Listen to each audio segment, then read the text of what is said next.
Мен Қаликулбақыт, Қазақстан азаматы. Серікжан Біләшті бостандыққа жіберулеріңізді сұраймын. Елбасына, сыртқы істер министрінен, адам құқық қорғау ұйымдарынан Серікжанды ортамызға оралуын сіздерден талап етемін.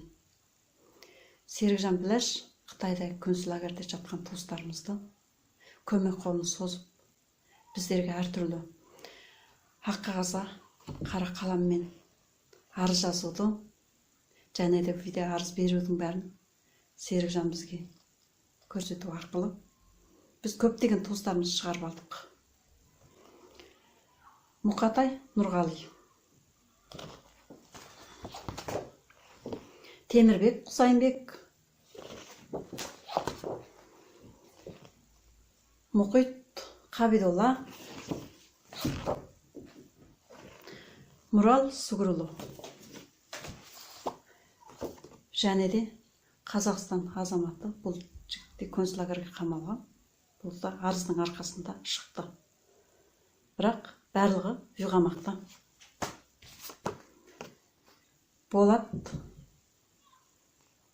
бұл да молда болғандығы үшін ұсталған. Бұл кісі шықты, қазір үй қамақта. Шыққан кісілер бұлардың барлығы. Серікжанның арқасы осы кісілер шығарып алдық. Мына кісі қазір сол қамақта отыр. 19 жылға сотталды. Жындықханаға кіргізілген. Бізге Серікжан керек. Серікжанды бостандыққа шығаруларыңызды талап етемін.